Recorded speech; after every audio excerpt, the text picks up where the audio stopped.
Welcome to Healthy versus Toxic, the podcast where licensed mental health professionals explore what makes a relationship healthy or unhealthy or even abusive, all from a scientifically informed perspective. Hello, this is Dr. Grande. Today's question asks if I can analyze obsessive-compulsive personality disorder in a high level of detail, so a comprehensive review. So I'll not only be talking about the definition, but also the history, the etiology, personality characteristics associated with the disorder, comorbidity, and treatment. I'll refer to obsessive-compulsive personality disorder as OCPD. So before I get started with the history, it's important to point out the difference between OCD and OCPD. OCD is obsessive-compulsive disorder, and of course OCPD is obsessive-compulsive personality disorder.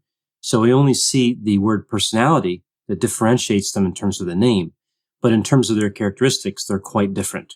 OCD is a disorder that has obsessions, so intrusive thoughts, and compulsions, which are behaviors that relieve the anxiety created by those thoughts, at least in theory. Now, OCPD is a disorder that has extreme personality traits. It's a pervasive pattern of maladaptive personality traits. Now, confusing this topic a little bit more is the idea that OCD and OCPD are actually highly comorbid. They tend to occur together, and I'll address that more in a few moments. So moving to the history. OCPD actually has a long history. The first reference in the literature to something similar to this disorder was actually made in 1903. OCPD has been included in every version of the Diagnostic and Statistical Manual, going back to DSM-1, which was published in 1952. OCPD is highly prevalent in the population. We don't know exactly how prevalent, but if we look at the research studies, the range is somewhere between 2% and 8%, right? So arguably, this is the most prevalent personality disorder, although some people believe that avoidant personality disorder is the most prevalent, right? So it's kind of between those two for that top prevalent spot. Most researchers agree, though, it is one of those two. So it's either OCPD or avoidant personality disorder. So either way, it's a highly prevalent personality disorder, and it's one that a lot of clinicians don't have a lot of experience with, right? So we see a lot of people have it, but not a lot of people go in for treatment because of the symptoms. So it's not a disorder that gets a lot of attention in the research literature. Now, in terms of the official definition of the disorder, we see that it is a cluster C personality disorder. It's in the anxious, fearful cluster. So that's the same cluster as avoidant and dependent personality disorders.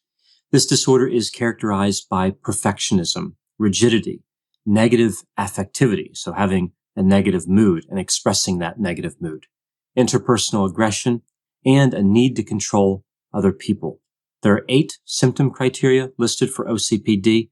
4 or more are required for a diagnosis. Now, looking at the diagnostic criteria, we see a preoccupation with details, orders, rules, list, organization, and schedules. We see perfectionism that interferes with task completion. We see someone who's excessively devoted to work and productivity to the exclusion of friendships. We see a tendency to be over-conscientious, scrupulous, and inflexible about matters of morality, ethics, or values. There is difficulty throwing out worn-out objects, so people tend to hold on to things. A reluctance to delegate tasks because they want things done in a certain way. There's a miserly spending style associated with this disorder, and this would be a spending style in terms of what people spend on themselves as well as what they spend on others, right? So overall, not a lot of spending. And the last symptom criterion, rigidity and stubbornness. Now, because technically somebody could get this diagnosis with just 4 of the 8 criteria endorsed, 2 people could be diagnosed with OCPD and have completely different symptoms. This is true for all disorders that only require half or less than half of the symptoms to be endorsed for a diagnosis. For example, antisocial personality disorder is in a similar situation. 3 or more of 7 symptoms have to be endorsed. It's worth noting, though, that it's unlikely that any 2 people with this disorder wouldn't share at least one symptom. We know that the perfectionism and the rigidity are often endorsed when people have OCPD. Now, interestingly, OCPD actually doesn't hold together very well as a single construct. And we see this with a number of disorders. So it's not unidimensional. It actually appears to have two subtypes. There's the aggressive subtype and the pleasing subtype. So with the aggressive subtype, we see somebody who's vindictive, self-centered, and they have hostile and dominant behavior. They engage in frequent arguments with other people and have a tendency to experience and express anger. So we see some overlap with narcissistic and borderline personality characteristics.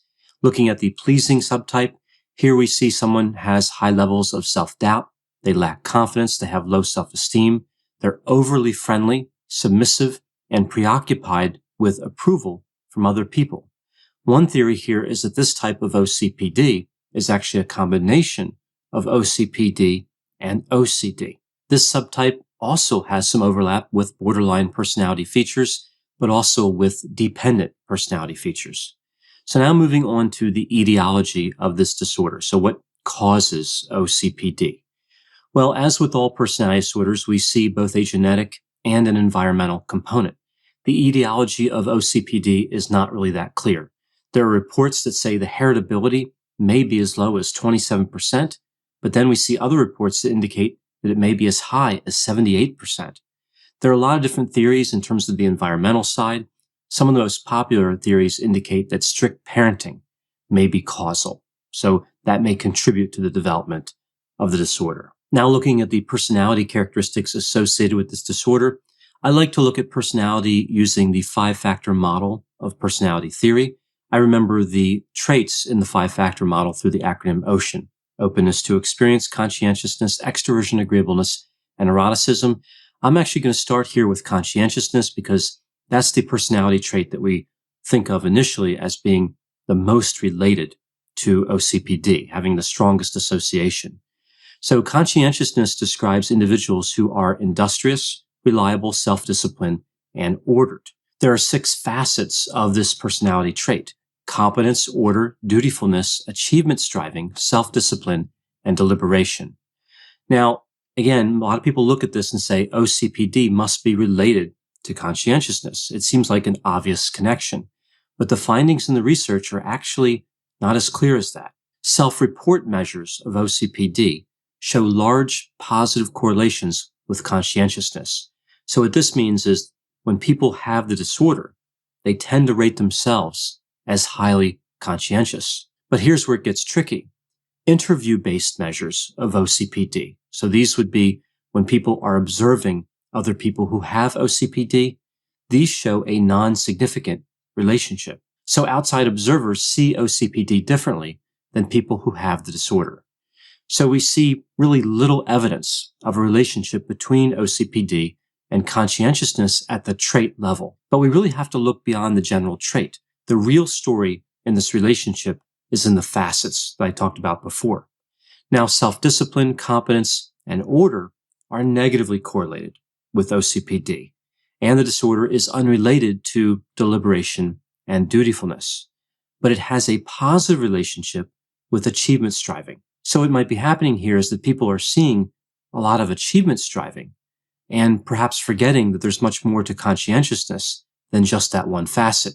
People tend to equate achievement striving with the overall trait of conscientiousness. So that covers conscientiousness, but what about the other traits I mentioned before, the other 4 traits in the 5-factor model? Well, we see really an unclear relationship with openness to experience. It seems like there is a negative correlation with the fantasy facet, but other than that, it's really not clear. In terms of extroversion, there's an overall negative correlation, but again, the facets are important. We see the disorder is negatively associated with warmth, gregariousness, and positive emotions. So people with disorder would not tend to be friendly, not tend to be outgoing, and probably not have a lot of positive feelings. OCPD has no relationship with assertiveness, activity, or excitement seeking, right? So again, the facet level detail is important to understand the relationship. In terms of agreeableness, we do see a negative relationship here. So people with the disorder tend to be disagreeable and antagonistic. They have low trust of others, for example. Now, in terms of neuroticism, we see a positive relationship, especially in the facet of angry hostility. Now, this really isn't that surprising as high neuroticism is associated with all of the cluster C personality disorders. And for that matter, it's associated with all of the cluster B personality disorders as well. So going back for a moment to the conscientiousness trait, this is the one that kind of surprises people. That relationship surprises people. So here's what this kind of means from the research findings with conscientiousness. High conscientiousness people are competent and self-controlled. They can handle situations and get the job done. Individuals with OCPD are perfectionistic. Their need for order and regulation is excessive. So it seems like it aligns with conscientiousness again, but it may actually interfere with other behaviors that would be part of conscientiousness. So this reminds me of the phrase, perfect is the enemy of good. The paradox here is that if somebody is too conscientious, they stop functioning in a conscientious manner. So individuals with OCPD tend to be ineffective at making decisions, and they have difficulty completing tasks. So when we look at the behavior, it does appear to be differentiated from conscientiousness. We have that overlap with achievement striving, but other than that, the two constructs really seem to diverge. So now moving on to comorbidity, this is when disorders occur together. It's a co-occurrence of mental disorders. So some mental disorders tend to co-occur with other mental disorders more than others. And OCPD has extensive comorbidity. So it does tend to co-occur with other disorders quite a bit. If we look at disorders like anxiety disorders and depressive disorders, we see a lot of comorbidity with OCPD. Specifically with depression, we see if somebody has major depressive disorder and OCPD, they have an accelerated relapse of depressive episodes.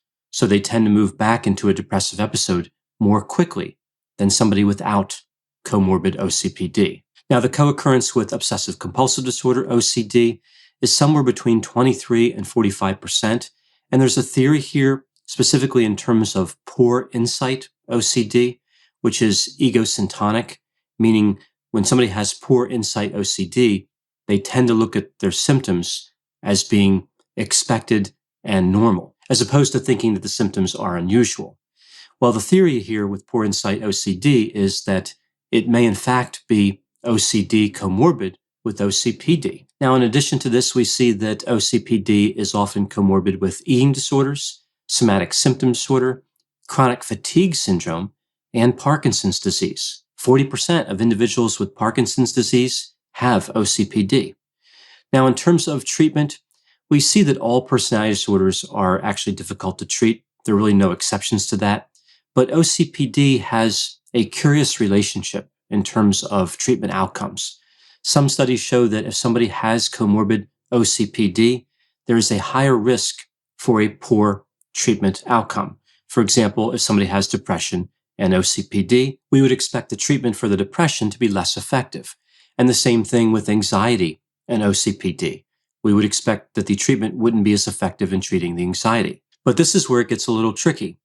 We look at other studies and we see that if somebody has OCD and comorbid OCPD, the OCPD actually predicts greater treatment gains. Now, the most recent research literature indicates that comorbid OCPD does not predict a worse or a better outcome, which is actually still kind of surprising. Usually, if a person has a comorbid personality disorder, we believe that the treatment outcome is not going to be as good as it would be if they did not have that disorder. So the idea that comorbid OCPD doesn't negatively affect treatment is still fairly remarkable. One theory as to why this might be the case is that the negative effects of OCPD symptoms may be counterbalanced by the positive effect of increased scores on the achievement striving facet of conscientiousness. So achievement striving can actually turn into like a coping skill in one way of thinking about it, right? Achievement striving is positive. It helps people to achieve goals. So if somebody has OCPD, that achievement striving may help them to better contend with comorbid disorders. In terms of treatment modalities, cognitive behavioral therapy, CBT, is by far the most popular, and it does appear to be the most effective in treating OCPD. Individuals with this disorder usually appreciate structure, and CBT is highly structured. They also typically respond well to approaches that are practical, systematic, and focused on problem solving, and CBT has all of those features. OCPD is, of course, still difficult to treat, but it responds relatively well to CBT as compared to many other personality disorders. So there are a number of reasons to be hopeful when treating OCPD. Thanks for listening. This has been a production of Ars Longa Media. The executive producer is Dr. Patrick Beeman. For more content, please visit our website at arslonga.media. To leave feedback or suggestions, send an email to info@arslonga.media. To find more content from Dr. Grande, including a link to his YouTube channel and his other Ars Longa podcasts, visit our website at arslonga.media. This podcast is intended for informational purposes only and should not be construed as medical or mental health advice. Ars Longa, Vita Brevis.